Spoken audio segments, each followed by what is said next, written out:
আচ্ছা, মধ্যযুগীয় ভারতের ইতিহাস বললেই তোমাদের সবার প্রথমে কি মনে পড়ে? সুলতানি আমল বা মুঘল আমলের কথা নিশ্চয়ই। হ্যাঁ, সেটা খুবই স্বাভাবিক। কিন্তু এছাড়াও সেই সময়ে ভারতের নানা প্রান্তে গড়ে উঠেছিল বহু আঞ্চলিক স্বাধীন রাজ্য। তবে রাজ্যের কথা বললেই চোখের সামনে ভেসে ওঠে বিভিন্ন রাজকীয় কার্যকলাপ, যুদ্ধ, চুক্তি প্রভৃতি ঘটনার কথা। এই ক্লাসে আমরা দক্ষিণ ভারতের অন্যতম আঞ্চলিক রাজ্য বিজয়নগর নিয়েই কথা বলবো। কিন্তু সংঘাত বা যুদ্ধের কথায় যাব না, বরং কেমন ছিল বিজয়নগর রাজ্যের সমাজ, কেমনই বা ছিল তার অর্থনৈতিক অবস্থা, এবার সেদিকেই চোখ রাখব। সেই কারণেই আমাদের আজকের ক্লাসের বিষয় হলো বিজয়নগরের সমাজ ও অর্থনীতি।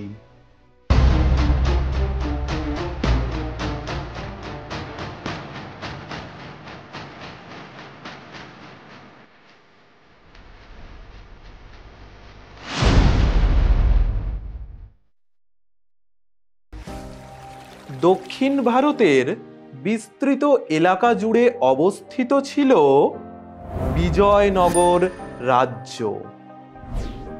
হরিহর ও বুক্কোর হাতে প্রতিষ্ঠিত এই রাজ্য ধীরে ধীরে মর্যাদা ও সমৃদ্ধির চূড়ায় পৌঁছেছিল। কৃষ্ণদেব রায় ও দ্বিতীয় দেবরায়ের মতো রাজাদের আমলে বিজয়নগরের গৌরব বেড়েছিল কয়েক গুণ। আর এই বিজয়নগরেই এসেছিলেন Niccolo Conti, Abdur Razzaq, Domingo Paes, Fernao Nuniz, Duarte বারবোসার মতো বিখ্যাত সব বিদেশি পর্যটকেরা। আচ্ছা, আমরা তো সমাজ ও অর্থনীতির কথা বলবো, তাহলে পর্যটকদের কথা কেন আবার বলছি? আসলে এই সকল পর্যটকদের বিবরণ থেকেই বিজয়নগরের সমাজ ও অর্থনীতির খুঁটিনাটি নানান তথ্য উঠে আসে। প্রথমেই বিজয়নগর রাজ্যের সমাজ জীবন নিয়ে আলোচনা করব। জানা যায় সায়ন বা সায়নাচার্য নামক ব্যক্তি ছিলেন রাজা দ্বিতীয় হরিহরের মন্ত্রী এবং তারা কঠোরভাবে জাতিভেদ প্রথা রক্ষা করতেন। এই সায়নাচার্যই রচনা করেছিলেন প্রাচীন বৈদিক সাহিত্যের টিকাসমূহ। অন্যদিকে দক্ষিণী কবি পেড্ডান তাঁর মনুচরিত্রম নামক গ্রন্থে ব্রাহ্মণ, ক্ষত্রিয়, বৈশ্য ও শূদ্রদের কথা উল্লেখ করলেও তিনি তাদের বিশ্রুলু, রাজুলু, মতিকিরাতল ও নল ভজতি ভারু নামে নামাঙ্কিত করেছেন। পর্যটক ডমিঙ্গো পায়েজের লেখায় ব্রাহ্মণ পুরুষ ও নারীদের ফর্সা ও সুন্দরী হওয়ার বর্ণনা পাওয়া যায়। অন্যান্য বর্ণের মানুষজন নাকি এমনটা দেখতে ছিলেন না বলেই পায়েজের লেখায় ফুটে উঠেছে।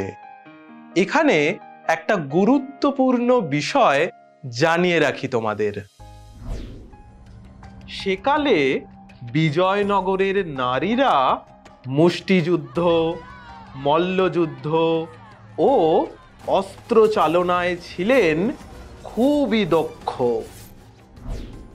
এমনকি সঙ্গীত, নাটক, নৃত্যের মতো শিল্পকলাতেও তাদের অংশগ্রহণ ছিল উল্লেখযোগ্য। তখনকার বিশিষ্ট কবি ছিলেন গঙ্গা দেবী ও তিরুমালাম্বা নামক দুই নারী। বিদেশি পর্যটকদের বিবরণী থেকে জানা যায় যে অন্তঃপুরে রানীদের দেখাশোনার জন্য প্রচুর নারীরা নিয়োজিত থাকতেন। প্রত্যেক রানীর জন্য ছিল আলাদা আলাদা ঘর, প্রহরী ও দাসীর ব্যবস্থা। বিজয়নগরের সমাজে নারীর অবস্থান বিষয়ে পর্যটকদের বর্ণনা থেকেই জানা যায়। পর্যটকদের বিবরণ অনুযায়ী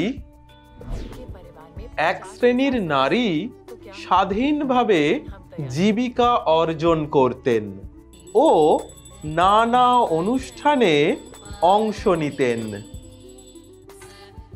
মন্দিরে নাচ গান করা দেবদাসীরা ছিলেন সামাজিক সম্মানে সব থেকে উপরে, আর ছিলেন গৃহস্থ ঘরের স্ত্রীলোকগণ। অবশ্য গৃহস্থ ঘরের নারীদের প্রসঙ্গে বেশ প্রশংসাই করেছেন বিদেশি পর্যটকেরা। ডমিঙ্গো পায়েজ লিখেছেন, গৃহস্থ ঘরের স্ত্রীরা ছিলেন সুন্দরী ও ঘরের বাইরে তারা কদাচিৎ বেরোতেন। কিন্তু পায়েজ আবার এই গৃহস্থ নারীদের অসামাজিক বলেও চিহ্নিত করেছেন। এই তো গেল সমাজে নারীর অবস্থানের প্রসঙ্গ। চলো এবার দেখে নিই তখন বিবাহ, সতীপ্রথা ও অন্যান্য সামাজিক আচার অনুষ্ঠান ঠিক কেমন ছিল। জানা যায় যে বিজয়নগরে বাল্যবিবাহ, পুরুষদের বহুবিবাহ ও ব্যাপকভাবে সতীদাহ প্রথাও প্রচলিত ছিল। বিবাহে পণ প্রথারও যথেষ্ট ব্যাপকতা লক্ষণীয়। নিকালো কোন্টি লিখেছেন, রাজা দ্বিতীয় দেবরায়ের 12,000 পত্নী ছিলেন। আবার আব্দুর রাজ্জাকের কথায় দ্বিতীয় দেবরায়ের ছিল প্রায় 700 রানী ও উপপত্নী। কৃষ্ণদেব রায়েরও একাধিক পত্নীর কথা জানা যায়। সত্যি বিচিত্র ছিল সেই সময়কার সামাজিক পরিকাঠামো। পুরুষের বহুবিবাহ সামাজিক স্বীকৃতি পেয়ে দুর্বিষহ করে তুলেছিল নারীদের জীবন। বিজয়নগরের রাজা থেকে শুরু করে অধিকাংশ মানুষই ছিলেন আমিষভোজী। বিভিন্ন ছাগল, পাখি ও মোষের মাংস খাওয়া হতো। তবে ব্রাহ্মণরা ছিলেন নিরামিষাশী। নিকালো কোন্টির লেখা থেকে বিশেষভাবে এখানকার উৎসবের কথা উঠে আসে, যা ছিল বিখ্যাত রথ উৎসব। রথের সঙ্গে যেত অসংখ্য মানুষ এবং রথের চাকায় পিষ্ট হয়ে মৃত্যুবরণকে পুণ্যকর্ম বলে মনে করা হতো। আবার নদীতে স্নান করে নতুন জামা কাপড় পরে প্রায় 3 দিন ধরে উদযাপিত হতো কানাড়ি নববর্ষ উৎসব। অক্টোবর মাসে দীপাবলি উৎসব ও দুর্গাপুজোর নবমী তিথি থেকে 9 দিন ধরে মহা ধুমধাম করে মহানবমী উৎসবও পালিত হতো। সমাজ নিয়ে তো অনেক কথা হলো, এবার একটু নজর রাখা যাক অর্থনীতির দিকে। এদেশের ধনী দরিদ্র সকলেই, এমনকি বাজারের কারিগরেরাও তাদের কানে, গলায়, বাহুতে, কবজিতে ও আঙুলে মণিখচিত সোনার অলংকার পরে।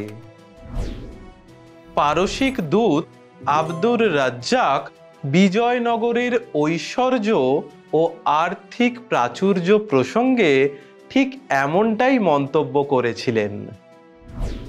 বিজয়নগরের অর্থনৈতিক জীবনের মূল ভিত্তি ছিল কৃষি। চাষের জমিতে রাজারা উপযুক্ত জলসেচের ব্যবস্থাও করে দিয়েছিলেন। কিন্তু একটা অদ্ভুত ঘটনা ঘটে এই সময়। নায়ক বা জমিদারদের হাতে চলে যায় জমির মালিকানা এবং চাষিরা পরিণত হয় তাদের মজুরে। ফলে চাষিদের ওপর তাদের শোষণ ও শাসন চলতে থাকে। তবে কৃষিজ উৎপাদন প্রসঙ্গে ডমিঙ্গো পায়েজ লিখেছিলেন যে এদেশে প্রচুর ধান ও অন্যান্য শস্য, শিম জাতীয় ফসল এবং আমাদের দেশে হয় না এমন সব শস্যও উৎপন্ন হয়। কার্পাসেরও প্রচুর চাষ হয়। এবার বিজয়নগরের ভূমি রাজস্ব বা কর ব্যবস্থার কথা একটু বলবো। সাধারণত মোট উৎপাদনের 1/6 রাজস্ব হিসেবে ধার্য করা হতো। এছাড়াও প্রজাদের জন্য সম্পদ কর, যুদ্ধ কর, বিক্রয় কর, বিবাহ কর প্রভৃতি দেওয়াটা ছিল বাধ্যতামূলক। উৎসব অনুষ্ঠান পরিচালনার জন্য মন্দির কর্তৃপক্ষ পিদারি ভারি নামক এক ধরনের কর নিত। আর বেগার শ্রমের প্রথাটি পরিচিত ছিল উলিয়াম নামে এবং সাম্রাজ্যের রাজস্ব দপ্তরের নাম ছিল অথবান। অন্যদিকে অভ্যন্তরীণ ও বহির্দেশীয় ব্যবসা বাণিজ্যেও বিজয়নগর ছিল অগ্রণী। কেবল বিজয়নগরেই পর্যটক আব্দুর রাজ্জাক দেখেছিলেন 300টি বন্দর, যার মধ্যে কালিকট ছিল বিশেষ গুরুত্বপূর্ণ।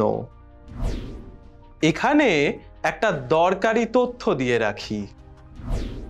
ব্রহ্মদেশ, মালয়, চীন, আরব, পারস্য, দক্ষিণ আফ্রিকা ইত্যাদি দেশের সঙ্গেও বাণিজ্যিক সম্পর্ক ছিল বিজয়নগরের। তৈরি করা হতো বড় বড় জাহাজ, রপ্তানি হতো বস্ত্র, চাল, চিনি, মশলা প্রভৃতি সামগ্রী।